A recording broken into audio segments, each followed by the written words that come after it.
It's time for The Real Messiah with your host, Messianic Jewish author and scholar, Dr. Michael Brown.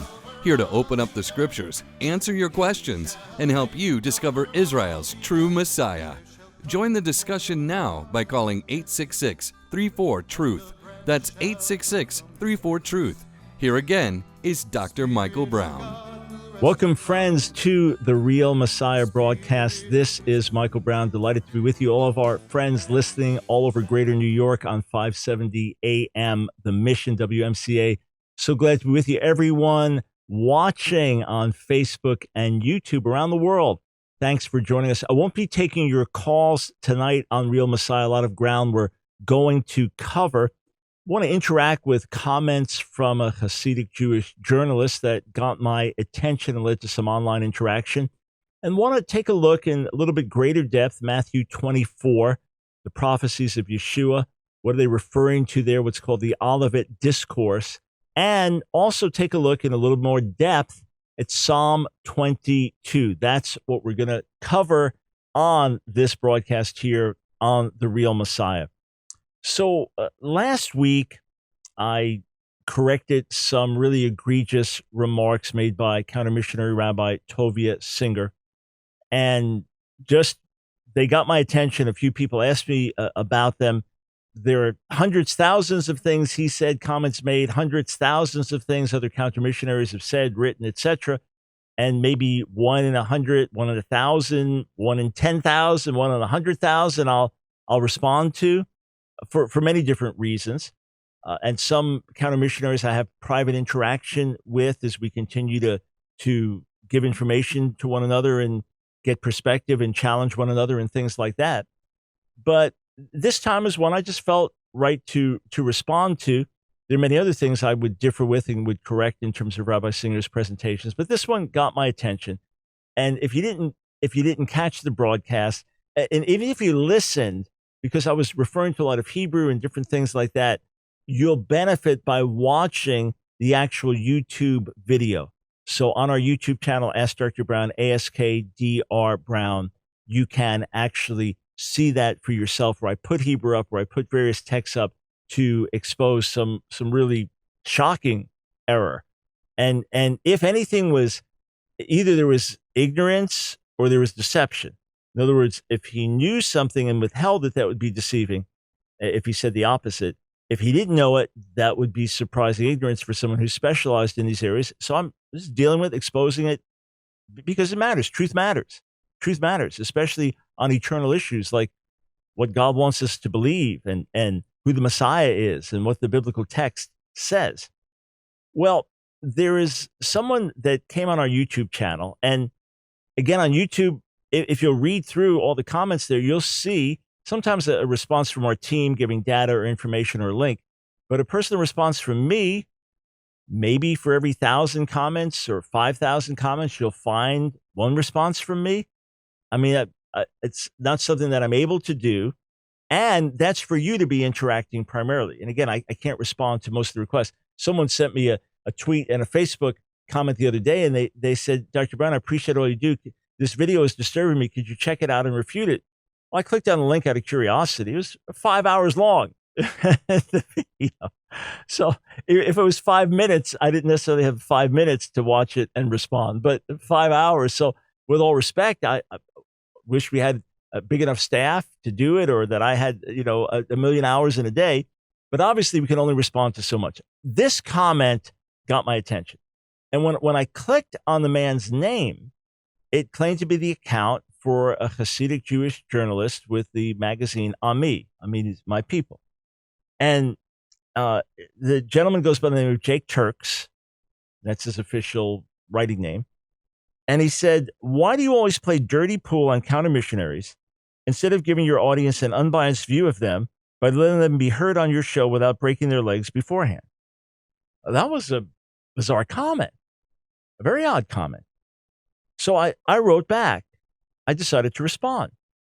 I said, Jake, actually, we play entirely fair and have invited counter-missionaries to join me on the air or in public moderated debates for many years now.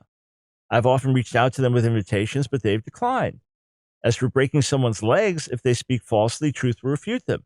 If they're speaking truthfully, they have nothing to fear. Best to get your facts in order before accusing, my friend. That's what I wrote to him. When is the last time I invited a counter missionary rabbi to join me on the air? A few days ago. Because it was relevant. I asked him if he wanted to come on with joy. But I fully respect the fact that to date, with the rarest of exception, they've not been willing to. I fully respect that. In other words, they may think, well, this is your show, so you're going to point it the way you point it. That's fair. Okay. I mean, I would do my best to be fair to them, but I can respect that. Or they'd say, look, these things are much too complex. The issues we're talking about are not going to be solved in a radio show. So let's put our differences in writing, and over a period of time, people can sift through that and look through that. I respect that. Or, hey, you're a better talker than me. I do better like analytical thinking and processing, and you're better like spontaneous. Okay, fine. That's all fine. I respect that. But in fact, the invitation remains open to this moment. I'm not taking calls tonight because we have to pre-record this broadcast, but because of travel and being out of state. But please call. By all means, call. I welcome it so that we can sharpen one another. If you think I'm wrong, challenge me. If I think I'm wrong, I'll challenge you. We've got nothing to fear if we want to follow the truth. It may be disturbing. It may be unnerving. It may shake us. But if we're committed to follow God and His truth, let it be. Let error be exposed. Let falsehood be exposed. He then wrote this in reply. Also, another thing, debates are all about showmanship. They never get to the truth of the matter at hand. Now, a debate can be showmanship, but the whole reason you do the debate is to get to the truth. The whole reason you do the debate is to put issues on the table. The whole reason you do it is to highlight and contrast what you believe with what someone else believes, the position you hold to versus the position they hold. That's the whole reason you do it. Now look, I've debated my friend Rabbi Shmuley Boteach maybe 20 times. We've debated all over America. We debated in Canada. We debated in England. We've done radio debates. We've done TV debates. And he's eloquent. Rabbi Shmuley is a brilliant, eloquent speaker. If I needed someone on my team, we were having a debate about Israel today, or is Israel guilty of apartheid or practicing genocide, or the accusations, or does the BDS movement have validity? And if I could get somebody on my side that I knew was eloquent, that was quick-witted, that could respond, that knew the facts, I'd get Rabbi Shmuley in a heartbeat. And you'd never been to a debate with Rabbi Shmuley and me without recognizing he's eloquent and he's brilliant. Obviously, I differ with him profoundly, and joyfully continue to debate. Hopefully, we will. But the point is, it's not a matter of like I'm a better speaker than somebody else is, or I perform better. It's not a matter of performance. Some of us speak certain ways, some of us speak other ways. Now, if my method of speaking was like this, it might be hard to listen to me for a long period of time. Okay, so maybe that person won't do as well in a debate. But surely there are people who are eloquent, or there are people who can present their facts. There are professors, there are scholars that differ with me, that are as smart or smarter than me. There is good talkers or better talkers than me, but either way, that have the information. But either way, I totally respect the fact that some people don't feel debates are the best format. But you have no idea how many people's hearts and minds have been changed through debates. How many people came in completely despising my position and mocking it and left respecting it. And so I can talk about the positive results we've heard. How many people have said that other position, you completely tore it apart, or you exposed it, or that's what you want to do in the debate. And I asked for, can we go back and forth? The only reason you'll see in a debate that there's no back and forth, where I ask a question, we can go back and forth, is I'm talking about more recent debates, last 5-10 years, is because the other side declined it. But that's always the goal. My friend Dr. James White, said the most important part of the debate is the cross-examination. So I absolutely think debates are really helpful, really useful, and can really expose strengths and weaknesses in different positions. Yeah, there's some skill involved, but you better believe it. The issue is, are you on the side of truth or not? So I wrote back and said, Jake, so you make a false statement about me not inviting counter missionaries on. I correct it. And rather than you admitting your error, you had another false statement. And I go on from there. And I said, I pray you'll have the grace to humble yourself and accept truth rather than waste everyone's time with baseless, false allegations. And I said, I clicked on your name. It says that you're a journalist. I said, so by all means, come on my show one day and tell me what I'm doing that's wrong or unethical. Please do. So I give a sincere, heartfelt invitation to come on and join me. And Jake responds, thank you, but no thanks. I see what you do purposely. Pick out opponents to debate that have no prior experience dealing with missionaries like yourself, and you knock them off their feet. Okay. First thing, out of respect to him as a journalist and as an ultra-Orthodox Jew, I'm telling him, come on my show and tell me what you think I'm doing that's unethical. I'll give you a platform. Let's interact. I'm not setting him up. I'm not trying to set the guy up so I can humiliate him or embarrass him. Oh, let me tell you something. If you were some cult leader who had some dangerous, ugly position, and you were actively destroying people's lives with your position, you better believe I'll have you on the show with the goal of not humiliating you in a personal way, but exposing your error so that you'll be shaken, and everyone that follows you will think, oh my God, I'm following the wrong person. Absolutely. But if I invite someone on my show to say, hey, tell me, what do you think I'm doing wrong? Tell me. It's not to set them up. And how do I know he doesn't have experience dealing with, quote, missionaries like me? But the interesting takeaway is that he's saying I'm demolishing their positions. I'm knocking them off their feet. Isn't that interesting that that's his perspective? Now, here's the other thing. If you call my show and I can get to your call, I get to your call. Now, do I favor anyone? Yeah. If I see someone has an antagonistic position as a critic, as someone who differs with me, I try to bump them up the list. That's being honest with you. If I see that there's someone that strongly differs with me, then I will do my best to bump them up the list. Otherwise, I just take the calls in the order in which they came in. And unless I'm on a certain subject and some are not relevant, then we stay with the ones that are relevant. Otherwise, that's what we do it. I look at how long they've been on hold. You've been on hold 8 minutes. You've been on hold 22 minutes. You've been on hold 31 minutes. I go the one that's been on hold 31 minutes. However, if possible, if I see a critic and I can bump that person up, I'll do it. So I do my best to give dissenting opinions more time. The reason you don't hear more dissenting calls is because the dissenters aren't calling. That's the reason why. But it'd be my joy to give them more time. I'd love to be challenged. I genuinely do. I love it when there's an articulate caller, well studied on an issue that challenges me and makes me think and gives our audience something to think about. I love that. I welcome that. I enjoy that. But it's so interesting that his perspective is I'm knocking people off their feet. If there's an ultra-Orthodox Jew that calls or someone says they're a rabbi, I take the call. Now listen, I agreed to interact with a young man, ultra-Orthodox Jewish man, calling in from Jerusalem, I don't know, maybe 6 weeks ago.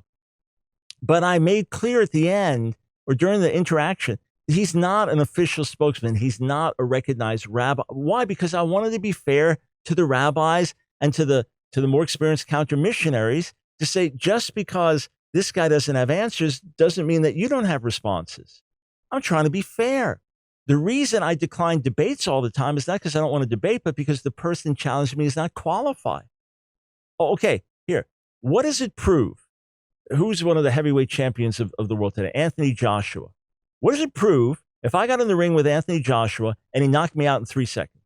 What does it prove? He's the heavyweight champion of the world, or one of them, and one of the toughest guys on the planet. And he could kill you with a punch. And even though I'm in good shape, I'm not a boxer, and I'm approaching 64 years old, so I'd be demolished instantly. The first punch, I'd be instantly demolished. What does it prove? 0. So when people challenge me to a debate and they don't have the necessary credentials, it's not because I'm some big shot, but I want to be fair to their side.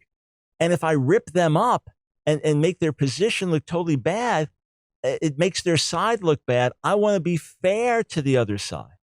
So everything that Jake Turks accused me of is 100% false. It is the opposite. And you can talk to counter missionaries who know me, they'll verify that. So he says, that's an unfair thing you do. Tell you what, I'll try to convince one of my good friends who has more experience dealing with missionaries than I do to call into your show next Thursday during your hour-long Thoroughly Jewish Thursday segment and ask you a hardball question.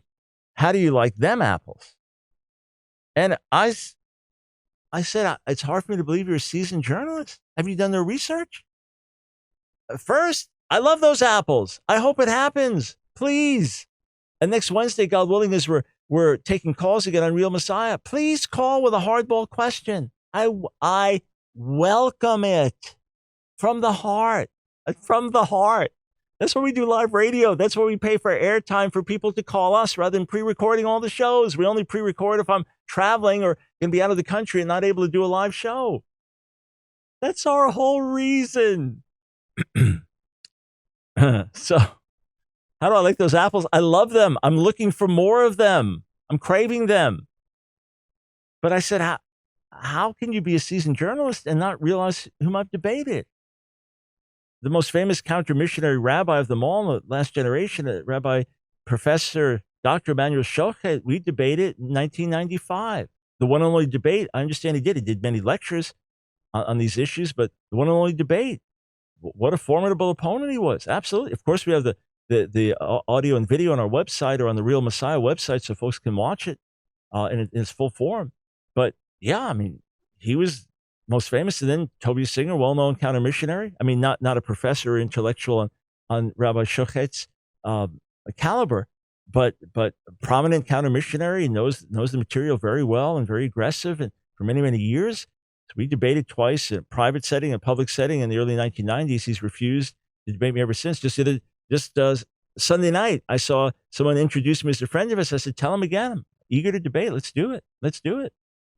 And then debated Rabbi Boteach 20 times, as I said. He's no intellectual slouch and brilliant man and speaker. And then counter missionary Israel Blumenthal, brilliant rabbi. We've interacted. If he had his druthers, we'd be posting thousands of pages online, one against the other. I just haven't had time to respond to everything he's posted, but we've had lengthy interaction back and forth in writing and a short video debate. So, I mean, I can't think of anyone more formidable than him. And Rabbi Moshe Shulman, another brilliant counter missionary. We often interact in private. So who am I refusing to? And I've tried to debate Rabbi Yosef Mizrahi, but he's refused. He refused for a number of reasons, but the door remains open with joy. So who am I avoiding? Who am I skipping? Who am I refusing to debate? So he says, he's done his research. He talked personally with Rabbi Tovia Singer, etc., and he repeats the lies that unfortunately have been passed on by Rabbi Singer, either false recollection or outright lies. I've corrected them online. I don't enjoy doing that, but completely bogus reasons for why he's refused to debate me. Okay. And then he completely writes off Rabbi Shmuley Boteach. He writes off other rabbis I've debated as not being prepared. Well, is it my fault if the counter missionary I'm supposed to debate, author of a well-known counter missionary book, gets sick at the last minute as much as he wants to be there? He's an older man, doctor's orders, he can't come. Another rabbi steps in to debate me. Is it my fault that I did the debate? Should I not have done it when there's a whole campus waiting and hundreds and hundreds of people waiting and a whole event put together? The rabbi's willing. I'm not going to back out. So, and then he writes, Rabbi Mizrahi is nothing, writes that off as well. So it ends up, then it gets really ugly and starts attacking me and talks about my big fat mouth and lying. And this, so we just had to remove the comments because he violated our guidelines. But listen, I'm not frustrated by people's misrepresentations. I just want you to know the truth. I love truth. There are positions I've held to as a follower of Jesus where I've modified my views over the years. There are others I've held to unchanged for 47 years. My interaction with rabbis and the traditional community has been tremendously helpful to me because I did not grow up in a traditional Jewish home. I grew up in a conservative Jewish home, and conservative Judaism on Long Island growing up, and I was very wishy-washy. So I was not a religious Jew growing up. So I've had to learn religious Jewish perspectives and insights and understandings. And to this day, there are traditional rabbis that interact with me and tell me, you're missing this, you're misunderstanding this. And I warmly welcome the interaction. And do I hold firmly as ever, that Jesus, Yeshua, is our Messiah, the Messiah of Israel, the Savior of the world? Yes, absolutely. Without hesitation, without equivocation, absolutely. But my point is that I'm not trying to play games here. The serious counter missionaries that I know, they're not playing games. We're very serious about this, very passionate about this. We believe these are tremendously important issues between God and the Jewish people, and really of interest to everyone. We have a new video that'll be coming out, some weeks from now. Don't know how long, but some weeks from now. Is Jesus kosher for Jews? It's 5 minutes, but I think you'll find it very, very effective. Another in our Consider This series, an animated video that our team's putting a ton of time to developing now. I think you'll really like that resource. But bottom line is, if Jesus is not kosher for Jews, he's not kosher for Gentiles.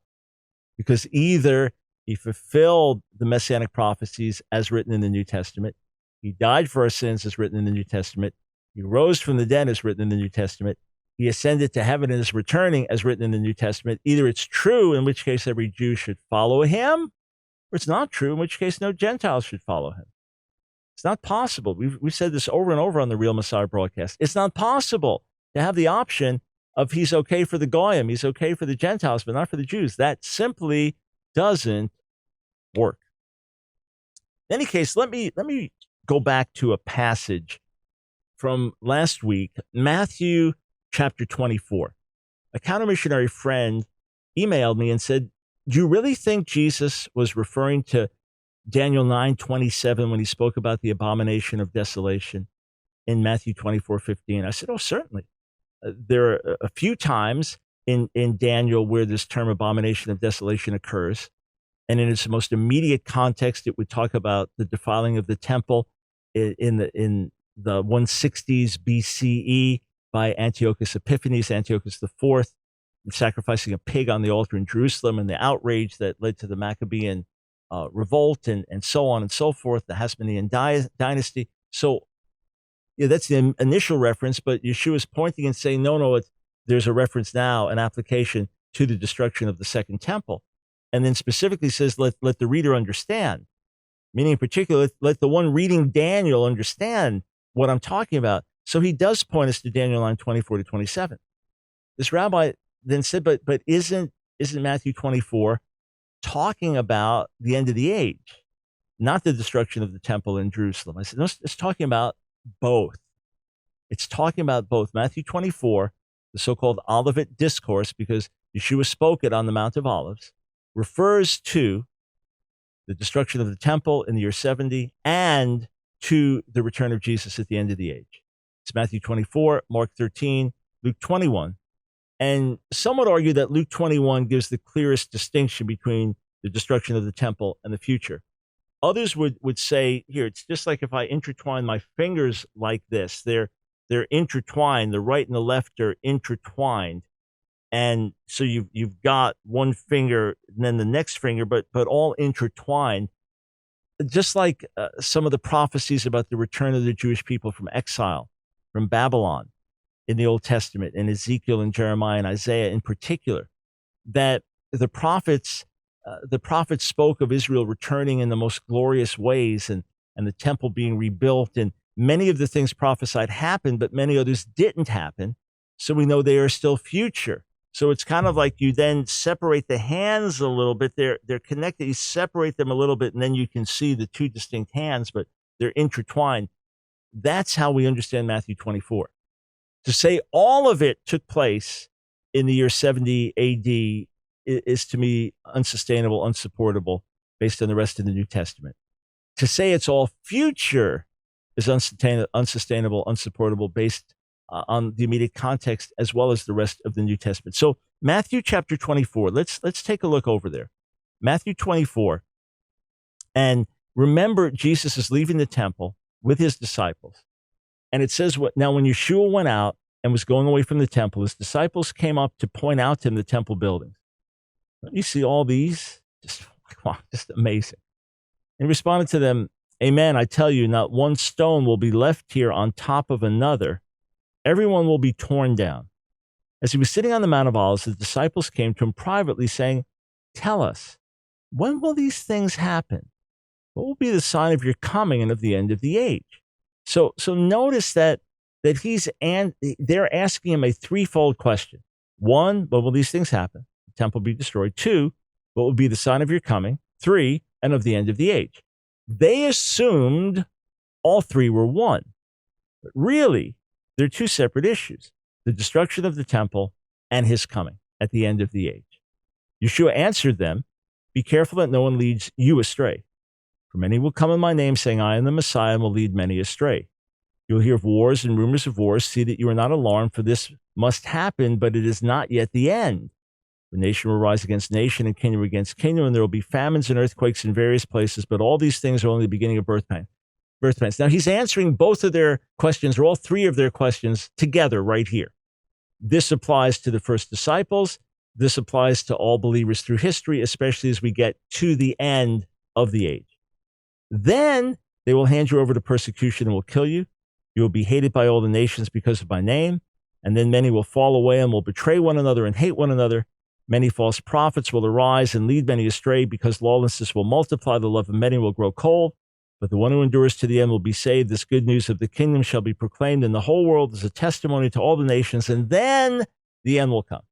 So this is now the whole scope of things, answering their question, immediately applicable to them with warnings, and then stretching right through until the time of his return, when the gospel of the kingdom will be preached as a testimony to all nations, and then the end will come. Now, very specifically, he speaks to them again.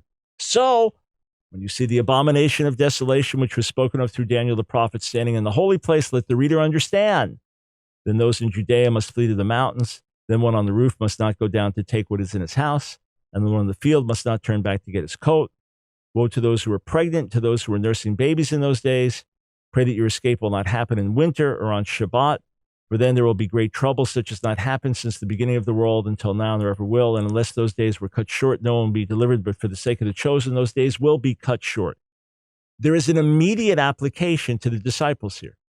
There is an immediate application to the coming destruction of Jerusalem. There is an immediate application, and then for the future as well. All right, we'll take this up on the other side of the break. Hey friends, this is Michael Brown. You know, over the years, going on almost 50 years now of interacting with our Jewish people about Jesus, there's so many objections that have been raised. I wrote 5 whole volumes, over 1,500 pages, on answering Jewish objections to Jesus, and then recorded a 22-hour lecture series on the same subject. But that's a lot of material to take in. I want to put something in your hands absolutely free. If you are a Jewish person wanting to find out the truth about Jesus the Messiah, I want to put this book in your hands absolutely free. It's a mini book. It's an easy read, but it's a page turner. Each new page you'll be wanting to turn the next. It's called 7 Secrets of the Real Messiah. You can get it as a mini book in paperback, or you can get the ebook. Now here's how you get it. Go to my website, realmessiah.com. That's realmessiah.com, and click on the free ebook offer, and then explore the website. You'll find testimonies of other Jewish people who believe in Jesus the Messiah. You'll find teachings we do on the feasts and holy days, and rabbinic literature and insights from there into Jesus being the Messiah. We even have a synopsis of major objections with video and written answers, all waiting for you at realmessiah.com. Get the free mini book today.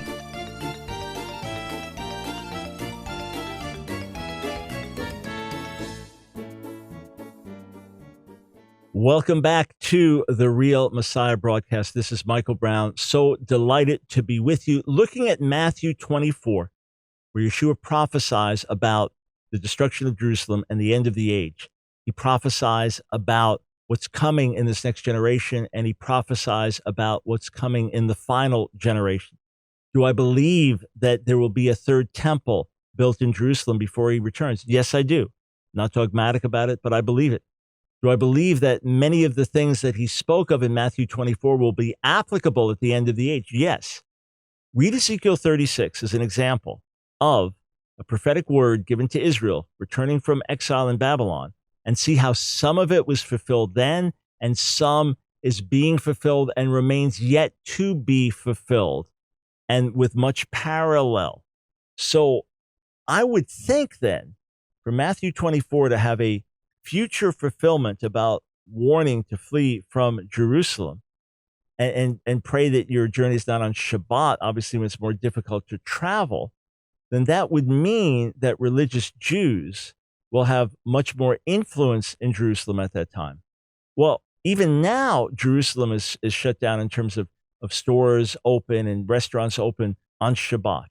You can go into the Arab quarter of an old city of Jerusalem and or places like that, and things are open because the Muslim Sabbath is on Friday. But yeah, so I do think these parallels will continue to unfold. So there's much of what's said that applies for that first generation and then for the final generation, as we see with many other prophecies in the Hebrew Bible. But when Yeshua says in Matthew 24:15, let the reader understand, let the reader take note of this. It's unique. He's drawing attention to what Daniel said, and most scholars think he's saying, let the reader of Daniel understand. Right? Let's go back to Matthew 24. Let's look. Then if anyone says to you, look, here is the Messiah, or there he is, do not believe it, for false messiahs and false prophets will rise up and show great signs and wonders to us, to lead astray, if possible, even the chosen. See, I've told you beforehand. So if they say to you, look, he's in the wilderness, do not go out, or look, he's in the inner rooms, do not believe it. For just as lightning comes from the east and flashes as far as the west, so also will be the coming of the Son of Man. Wherever the carcass is, there the vultures will gather. But immediately after the trouble of those days, the sun will be darkened and the moon will not give its light, and the stars will fall from heaven, and the powers of the heavens will be shaken. Then the Son of Man will appear in heaven, and then all the tribes of the land will mourn, and they will see the Son of Man coming on the clouds of heaven with power and great glory. He will send out his angels with a great shofar, and they will gather together his chosen from the four winds, from one end of heaven to the other. Some try to apply that to the destruction of Jerusalem and the sending out of the apostles to preach the gospel, but clearly this is an event that has not yet taken place. This is still future. Verse 32, now learn the parable from the fig tree. When its branch becomes tender and puts forth leaves, you know that summer is near. So also when you see all these things, you know that it is near at the door. Amen, I tell you, this generation will not pass away until all these things happen. Heaven and earth will pass away, but my words will never pass away.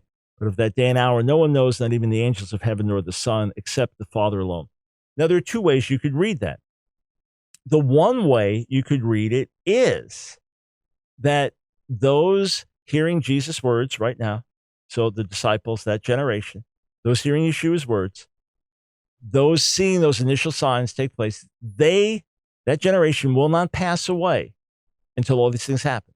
So it does happen, in fact, in the lifetime of the apostles. Some of those men that he spoke with were alive to see these things happen. Or you could take it to mean that these things that he speaks of that have not yet happened, that will happen at the end of the age, when those things happen, then within that generation, the rest will unfold. And then he gives further warnings. The point is, again, like my two hands intertwined, that the destruction of the temple in the year 70 and the return of Yeshua at the end of the age are all prophesied together. All right? Because the disciples asked him about those things. So they absolutely had relevant warnings then, and they might well have expected his return at that point physically. When it didn't happen, now they know, okay, you did warn us, we did flee, and we have reliable traditions that Jewish believers did flee the city before the destruction, having been forewarned by Yeshua, and they fled to Pella, which is in Jordan today. So we have that understanding. And then if the historical account is true, that they were later seen as not fighting with their people and betraying their people, but they had been forewarned and they knew what was coming. So Matthew 24, Mark 13, Luke 21 should be read along the lines I've suggested. But for sure, Jesus was drawing our attention to the book of Daniel. And for sure, one of the passages in question was Daniel 9, 24-27. And that passage indicates that the Messiah had to come and bring redemption, make atonement for our sins before the second temple was destroyed. That is a major point of that passage. Study it, look at it.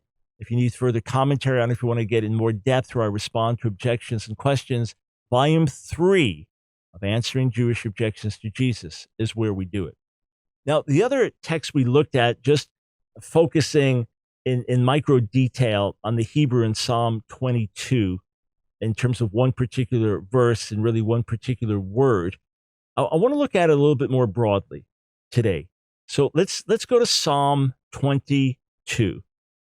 Who wrote it? What does it say? Lamanatseach alayelat hashachar. So for the chief musician, probably means sing to the tune of Ayelat HaShachar, to the hymn of the dawn. That this was a musical annotation, Mizmor LeDavid, a psalm of David. And Kai, just leave the text up there as I talk. Did David write the psalm, or was it a psalm written for the Davidic collection of psalms? Unless we have evidence to the contrary, we say that David wrote the psalm. Okay. There are rabbinic interpretations that say the psalm is a prophetic picture of the entire history of Israel, and it's the suffering of Israel and the pain of Israel in exile. I believe it's a psalm written by David in the midst of great agonizing suffering and rejection and pain, and yet written by inspiration of the Spirit to transcend anything he himself experienced. And now Messiah comes. Remember, Yeshua fulfills what's written in the prophets and the Psalms and the Torah. He brings it to its fullest meaning. He now, as the ideal righteous sufferer, brings this psalm to its full meaning. So it says this: my God, why have you abandoned me? Why so far from delivering me and from my anguished roaring? So it looks as if the psalmist has been abandoned by God. And here we see ultimately the picture of abandonment as Yeshua cries this out on the cross. Yes, he trusts his Father, and the psalm goes on stating those things. But here he is, abandoned on the cross to die by the will of his Father. And he wants us to look at Psalm 22. So he quotes it. All right. My God, I cry by day, you answer not, by night, and have no respite. But you are the Holy One enthroned, the praise of Israel. Or another way to understand Vata Kadosh Yoshev Tehilot Yisrael is, and you are holy, enthroned on the praises of Israel. And he says, B'cha batchu avotenu batchu batvaltema. In you, our fathers, our forefathers trusted. They trusted, and you rescued them, you delivered them. And lecha zaku v'nimlatu. They cried out to you, and they were rescued. B'cha batchu ba'al boshu. They trusted, and they weren't disappointed. They weren't put to shame. I'm just a worm, not even man. I'm scorned by men, reproach of men, despised by people. Very much like the servant of the Lord in Isaiah 53, despised by people, rejected by people, looked at as less than man, beaten down. And he says, all who see me mock me. They curl their lips. They shake their heads. Let him commit himself to the Lord. Let him rescue him. Let him save him if he's pleased with him. These very words were spoken almost verbatim by the mockers as Yeshua the Messiah hung on the cross. And they mocked him. Yeah, if you're really the Son of God, come on, come down. Sure, right, you're God's favorite one. Let him deliver you. Let's see. Come on. The mockery. And he says, but you drew me from the womb. You made me secure at my mother's breast. He says, Alecha chashlachti merechem. I was cast on you from the womb. Mi betni me from my mother's belly. Eli ata, you've been my God. Do not be far from me, for trouble is near, and there's no one to help. Now, as we're reading this, ask yourself, when exactly would these words have been spoken about David? You can come up with historical backgrounds, maybe then, maybe now, but they break down ultimately, as you'll see in this psalm. So he says, Al tirchak mimeni ki tzara krova, ki ein ozer. Don't be far from me. His trouble's near, and there's none to help. Svavuni parim, rabim abirei vashan kitruni. So many bulls surround me. Mighty ones of Bashan encircle me. Again, when did this actually happen to King David? Just give me the best example of when this was fulfilled in his lifetime. Patsu alai pihem aryeh taref v'shoeg. They open their mouths at me. Literally, a lion tearing and roaring. So he's surrounded by people roaring and, yeah, where's your God? Now, look, he flees from Absalom in the wilderness. He flees from Saul. But there's never a case where he's surrounded by the mockers and the enemies, and they are like roaring, tearing lions. It's a violent scene. It's a violent scene. Now, maybe poetically, spiritually, he's describing these things as if they're happening. But for this literal experience, no in the life of David. That's why I say he writes it in the spirit as a righteous sufferer. But what he ultimately conveys finds its fulfillment, its full meaning in Yeshua, the Messiah. Kamayim nishpachti, v'hit pardu kol atzmotai.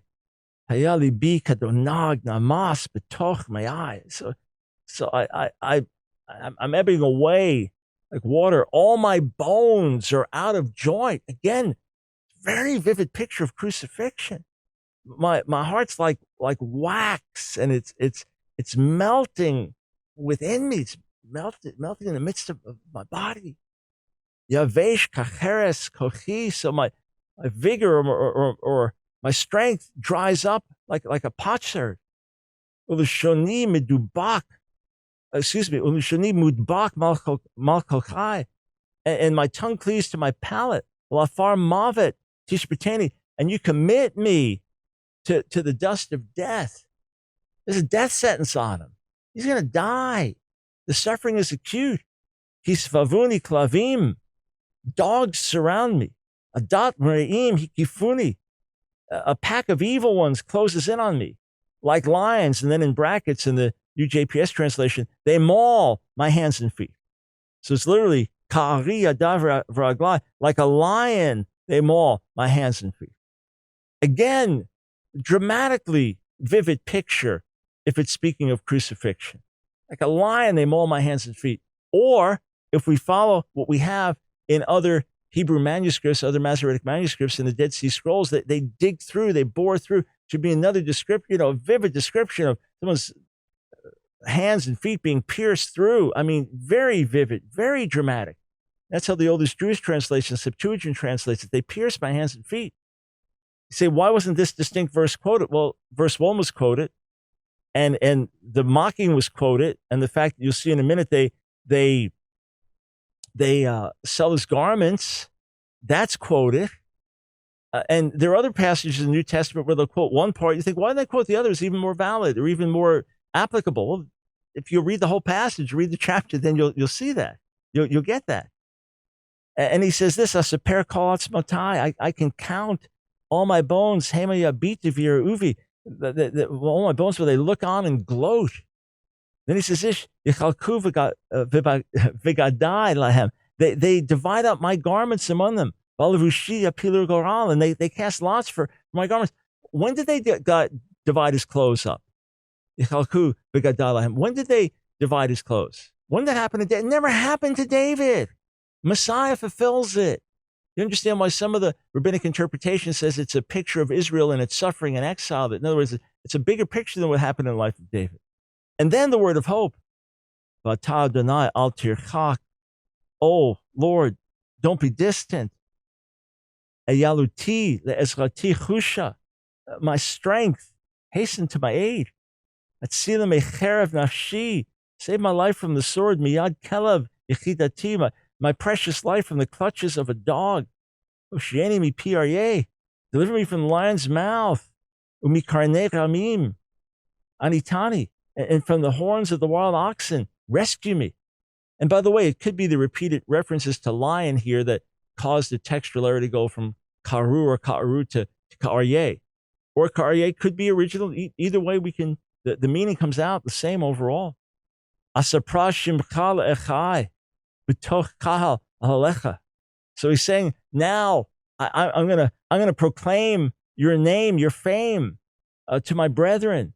I'm gonna praise you in the congregation. And he says, you who fear the Lord, praise him. All you offspring of Jacob, honor him. Be in dread of him, all you offspring of Israel.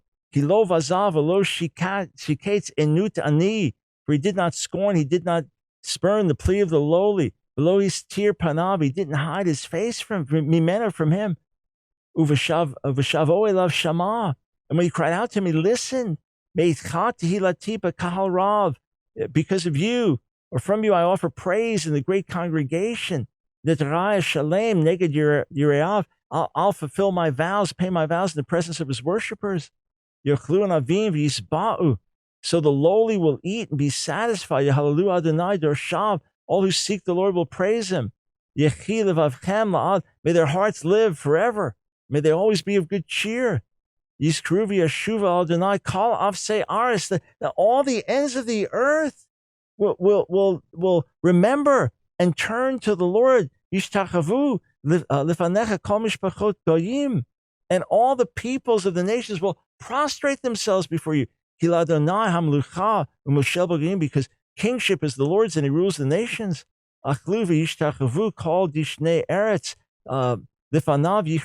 Call your day afar. All those in full vigor shall eat and prostrate themselves.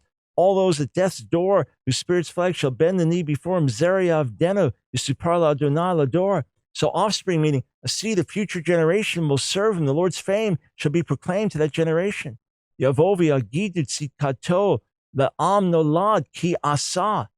And they will tell of the beneficence of his people yet to be born, for he has acted. For he's acted. What's the point?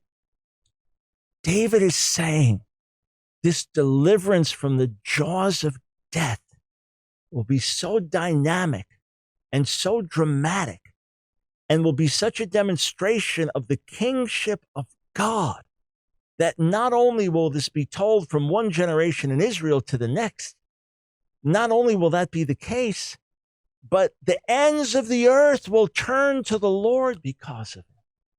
How majestic, how wonderful, how extraordinary.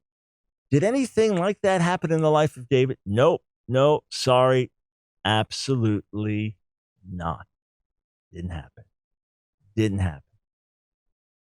Did something happen in the Son of David, the Messiah, who died a criminal's death on the cross, who died as one despised by man, and left by his Father to die on the cross, as one who had his unflagging confidence in his Father throughout, and who was delivered from death. How? By resurrection, never to die again. That is a greater deliverance, a deliverance so great that God's praise will go to the ends of the earth, that people will come and worship God, the God of Israel, from the ends of the earth, because of what he did.